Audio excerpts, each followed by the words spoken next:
আসসালামু আলাইকুম, ফারজানা নাহিদ জানাচ্ছেন টিভিতে দুপুরের খবর। ত্রয়োদশ জাতীয় সংসদ নির্বাচনে সংসদ সদস্য পদে বিজয়ী এবং নতুন সরকারের শপথ অনুষ্ঠান কোনোভাবেই 17 তারিখের পর হবে না বলে জানিয়েছেন প্রধান উপদেষ্টার প্রেস সচিব শফিকুল আলম। আজ রাজধানীর ফরেন সার্ভিস একাডেমিতে সাংবাদিকদের প্রশ্নের জবাবে তিনি একথা জানান। আমরা খুব দ্রুত শপথ সম্পন্ন হবে, আর খুব দেরি হলেও এটা 16 বা 17 তারিখ এর পরে যাবে না।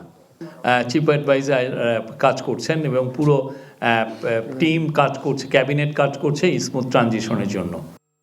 ত্রয়োদশ সংসদ নির্বাচনে মর্যাদাপূর্ণ ফলাফল অর্জন করায় বাংলাদেশ জামায়াতে ইসলামীর আমির ডাক্তার শফিকুর রহমানকে অভিনন্দন এবং ধন্যবাদ জানিয়েছেন অন্তর্বর্তীকালীন সরকারের প্রধান উপদেষ্টা প্রফেসর ডক্টর মোহাম্মদ ইউনূস।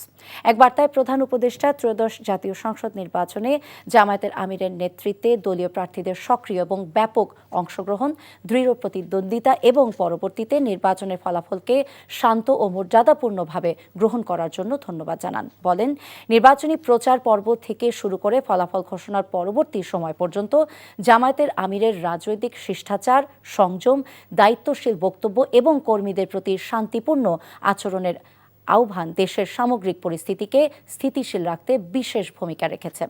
এদিকে ত্রয়োদশ সংসদ নির্বাচনের সাফল্য অর্জন করায় জাতীয় নাগরিক পার্টি আহ্বায়ক নাহিদ ইসলামকে অভিনন্দন জানিয়েছেন প্রধান উপদেষ্টা ডক্টর মোহাম্মদ ইউনূস। বলেন, মাত্র এক বছর আগে 24-এর ছাত্র জনতার অভ্যুত্থানের প্রেক্ষাপটে জন্ম নেওয়া একটি নবীন রাজনৈতিক দল হিসেবে 30টি আসনে প্রতিদ্বন্দ্বিতা করা, তার মধ্যে 6টিতে বিজয় অর্জন করা এবং আরও কয়েকটি আসনে তীব্র এবং সম্মানজনক প্রতিদ্বন্দ্বিতা করে তোলা এক অসাধারণ অর্জন।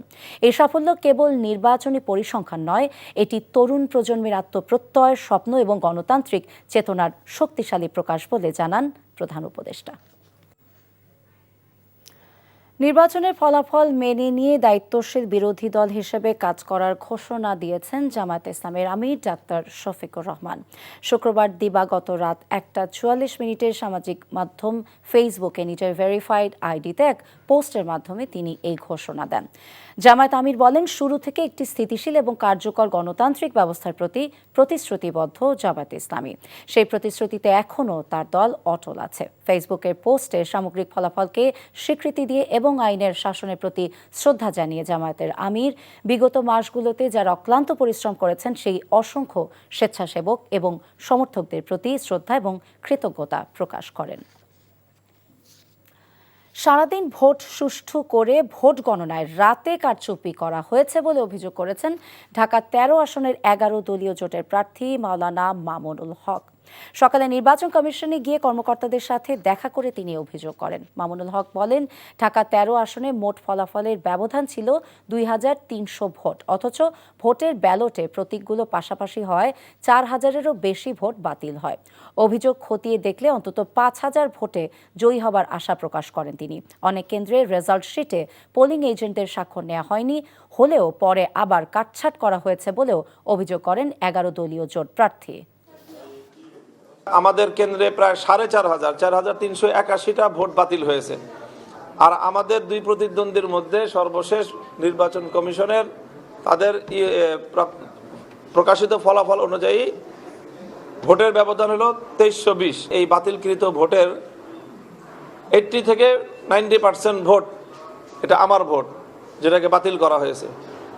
তো কাজেই আমরা এটাকে আবার পুনর্গণনার এই জন্য আবেদন জানাচ্ছি, যাতে যেই ভোটটাই কালেক্ট হয়েছে, যেই ভোটটা তারা গণনা করেছেন, সেখানে যে বাতিল বলে গণ্য করা হয়েছে, একই সেম এই ধরনের যেই সব জায়গায় ব্যালট আছে সব জায়গায় তো একই ধরনের আচরণ করা হয়নি। কয়েকটি কেন্দ্রকে টার্গেট করে ফল গণনায় কারচুপির অভিযোগ করে পুনর্নির্বাচনের দাবি জানিয়েছেন ঢাকা 16 আসনের বিএনপি প্রার্থী আমিনুল হক। রাজধানীর রূপনগরে নিজস্ব কার্যালয়ে সংবাদ সম্মেলনে তিনি দাবি করেন, জামায়াতের প্রার্থীকে জেতাতে সরকারি মদদে ভোট কর্মকর্তারা ফলাফলে কারসাজি করেছে। এ সময় ঢাকার 16 আসনের ভোটাররা স্বতঃস্ফূর্তভাবে ধানের শীষে ভোট দিয়েছে বলেও দাবি করেন তিনি।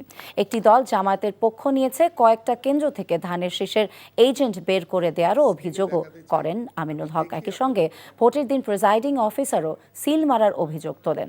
সংবাদ সম্মেলনে সরকার একটি দলকে ঢাকা শহরের আসনগুলোতে বিশেষ সুবিধা দেওয়ার চেষ্টা করেছে বলে অভিযোগ করেন বিএনপির এই প্রার্থী। 17 বছর একটি সুষ্ঠু নির্বাচনের অপেক্ষায় রয়েছি।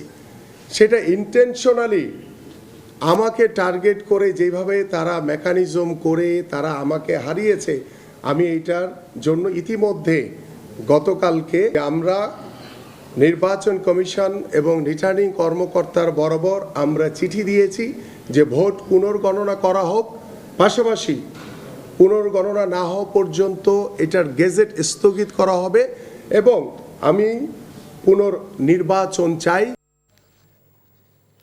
রাজনৈতিক মতপার্থক্য যেন ব্যক্তিগত সম্পর্ককে প্রভাবিত না করে এমন উদাহরণ সৃষ্টি করতে চান বলে মন্তব্য করেছেন ঢাকা 14 আসন থেকে নির্বাচিত সংসদ সদস্য ব্যারিস্টার আরমান হোসেন। ব্যারিস্টার আরমানের প্রতিদ্বন্দ্বী ঢাকা 14 আসনের বিএনপি প্রার্থী এবং মায়ের ডাক সংগঠনের নেত্রী সঞ্জিদা ইসলাম তুলির বাসায় সৌজন্য সাক্ষাৎ করতে গিয়ে এমন কথা বলেন তিনি। বলেন, গুমের সাথে জড়িতদের বিচার এবং ভুক্তভোগী পরিবারের পুনর্বাসন করাই তার প্রধান লক্ষ্য। এই ধরনের অপরাধ যেন বাংলার মাটিতে আর না হয় সেজন্য কাজ করে যাবারও প্রত্যয় ব্যক্ত করেন তিনি। রাজনৈতিক মতপার্থক্য যেন মূল লক্ষ্য থেকে নিজেদের বিচ্যুত না করে সেই আশা প্রকাশ করেন তিনি। এ সময় সঞ্জিদা ইসলাম তুলির মায়ের সঙ্গে দেখা করে দোয়া চেয়ে শুভেচ্ছা বিনিময় করেন ব্যারিস্টার আরমান। 52 বছর পর আমরা যে নতুন সরকার এসছে ফ্যাসিবাদের পর, আমরা যেন এতটুকু উদাহরণ সৃষ্টি করতে পারি যে রাজনৈতিক মতপার্থক্য ব্যক্তিগত সম্পর্কে প্রভাবিত করবে না। আমার সুমন ভাইয়ের পরিবারের সাথে সম্পর্ক রাজনৈতিক অনেক ঊর্ধ্বে এবং আমাদের যে মূল প্রতিজ্ঞার জায়গা সেটা হচ্ছে গুমের বিষয়ের সাথে জড়িত তাদের বিচার, গুমের ভুক্তভোগী পরিবারদের পুনর্বাসন এবং এই ধরনের অপরাধ বাংলার মাটির যেন দ্বিতীয়বার কোনোদিন না হয় সেই জন্য আমরা একসঙ্গে কাজ করে যাবো ইনশাআল্লাহ। বাংলাদেশে অনুষ্ঠিত জাতীয় সংসদ নির্বাচন অত্যন্ত সুষ্ঠু এবং গ্রহণযোগ্য হয়েছে বলে জানিয়েছে ইউরোপীয় ইউনিয়নের নির্বাচন পর্যবেক্ষক দল। রাজধানীর একটি হোটেলে আয়োজিত নির্বাচন পর্যবেক্ষণ নিয়ে সংবাদ সম্মেলনে প্রতিনিধি দলের প্রধান এভরাস আইড্রাবস জানান, এই নির্বাচন নিয়ে গর্ব করতে পারে বাংলাদেশের জনগণ। অত্যন্ত শান্তিপূর্ণ পরিবেশে নির্বাচন আয়োজন করে ইতিহাস তৈরি করেছে নির্বাচন কমিশন। 24-এর অভ্যুত্থান না হলে ত্রয়োদশ জাতীয় নির্বাচন আয়োজন সম্ভব হতো না বলেও মন্তব্য করেন এভরাস আইড্রাবস। ইউরোপীয় ইউনিয়ন নির্বাচন পর্যবেক্ষণ মিশনের সদস্যরা এপ্রিল পর্যন্ত বাংলাদেশে থেকে নির্বাচন পরবর্তী পরিবেশ পর্যবেক্ষণ করবে বলে জানান তিনি। Elections is the way to move forward, and of course what we have observed in these elections is that they have been hugely competitive and that the choice presented to the voters with these 2,000 candidates has been considerable, and this, since I think this is really a way forward for the Bangladesh democracy. বিশ্ববাজারে দাম বাড়ার কারণে দেশের বাজারেও বেড়েছে স্বর্ণের দাম। 9 ফেব্রুয়ারি ভরিতে 2,216 টাকা বাড়িয়ে নতুন দাম নির্ধারণ করেছে বাংলাদেশ জুয়েলার্স অ্যাসোসিয়েশন বাজুস। সমন্বিত ওই দামে আজ থেকে স্বর্ণ বিক্রি হবে। বিজ্ঞপ্তিতে বলা হয়, দেশের বাজারে প্রতি ভরি 22 ক্যারেটের স্বর্ণের দাম পড়বে 2,61,040 টাকা। এছাড়া 21 ক্যারেটের প্রতি ভরি 2,49,143 টাকা। 18 ক্যারেটের স্বর্ণের দাম নির্ধারণ করা হয়েছে 2,13,578 টাকা এবং সনাতন পদ্ধতিতে প্রতি ভরি স্বর্ণের দাম নির্ধারণ করা হয়েছে 1,74,785 টাকা। এই ছিল দুপুরের খবরে। এই খবরের ভিডিও আপডেট জানতে ভিজিট করুন এনটিভি অনলাইন www.ntvbd.com। এছাড়া এনটিভি জনপ্রিয় সব অনুষ্ঠান এবং খবরের আপডেট জানতে ভিজিট করুন আমাদের ইউটিউব এবং ভেরিফাইড ফেসবুক পেজ। 5টায় দেশের খবর দেখার আমন্ত্রণ রইল। সবাইকে ধন্যবাদ।